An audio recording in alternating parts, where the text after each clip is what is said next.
The New York Jets haven't been to the playoffs since they went to an AFC Championship game in 2010 when Rex Ryan was coaching them, okay? They haven't been to the playoffs ever since, okay? They had one winning record in all of those years in the past decade when Todd Bowles was coaching them. That is it. They are horrible. And right now, you got a cat in Denzel Mims that's playing behind everybody. He's only played one game, and you got a lot of people wondering as to whether or not he should be playing. Your leading receiver is some dude named Baxton Berrios, or whatever the hell his name is. You got Corey Davis there as well, who's got a reputation and a resume. And I'm not saying they're scrubs, but something is clearly missing. And when we look at rookie quarterbacks, we know Justin Fields had Matt Nagy, all right? And that's problematic. We see Mac Jones, we ain't worried about him because he's with Belichick and Josh McDaniel. We know that Trey Lance is coming, but Jimmy Garoppolo is playing well right now. Plus, you got Kyle Shanahan there. You look at Trevor Lawrence, you see nuggets of greatness, even though he's made some mistakes, not good throwing a pick six and all of that other stuff. The one rookie quarterback we're looking at, and we're like,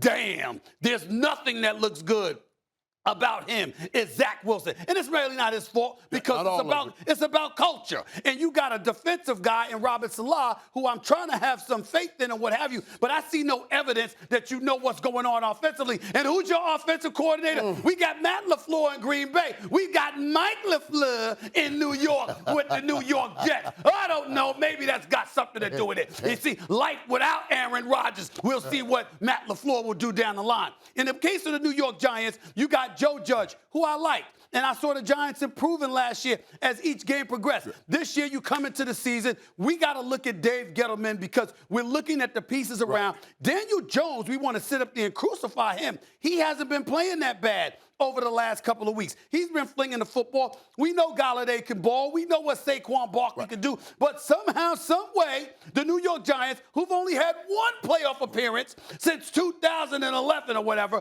you got a situation right now where it's Gotham, it's the Mecca, it's New York City, even though they're playing across the swamp in East Rutherford, New Jersey, and somehow, some way, you can't win damn football games. It's a disgrace.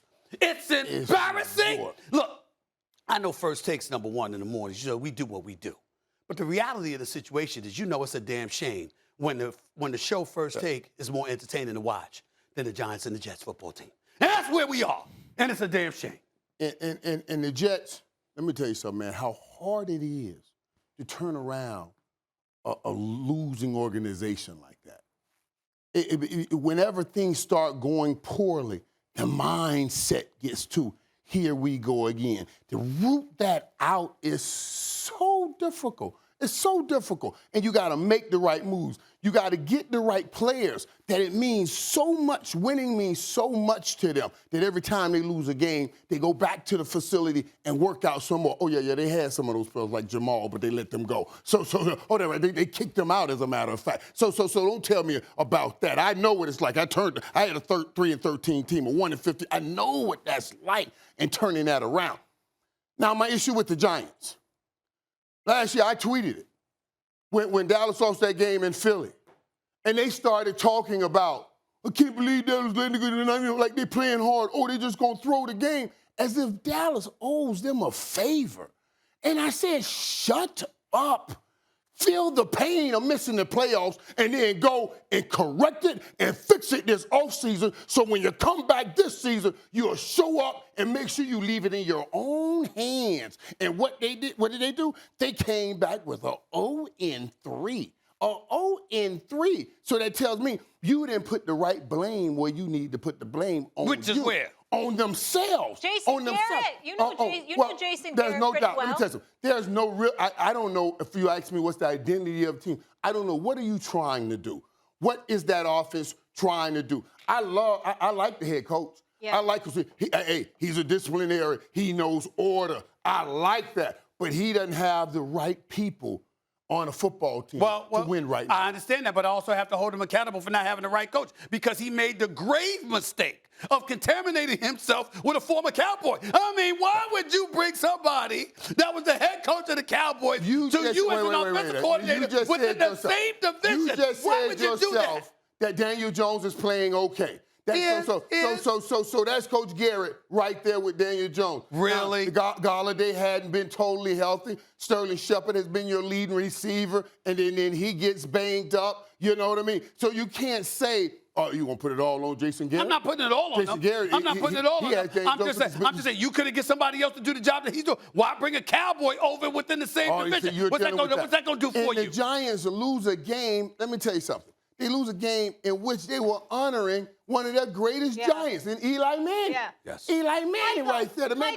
And I'm going to tell you something. The Cowboys are giving rings to Jimmy Johnson and Drew Pearson. You think we're about to go in here and blow this with the Cowboys and everybody getting their Super Bowl rings Monday night? That's why I'm going to be right there. So you're bragging about the possibility that you're going to beat a team in the Eagles that just fresh off a scored 11 points against San Francisco last week.